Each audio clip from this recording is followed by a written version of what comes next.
Kaitan dengan saudara, apakah saudara akan menghadiri sidang secara offline saat ini duduk di sini atau mau secara online?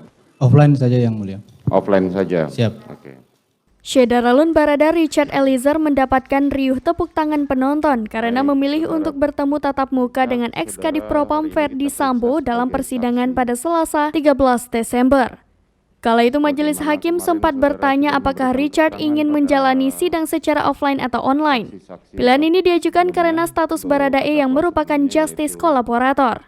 Namun saat ditanya hakim, Richard tegas menyatakan bahwa dirinya ingin bertemu dan bertatap muka langsung dengan Verdi Sambo. Jawaban Richard ini pun langsung disambut tepuk tangan dari pengunjung sidang. Joshua menuju Magelang. Betul yang mulia. Betul. Kemudian saudara sampai pada tanggal 4 sore, saudara melihat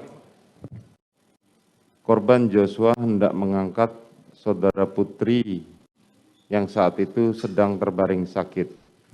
Betul yang mulia. Coba ceritakan peristiwa tanggal 4 itu.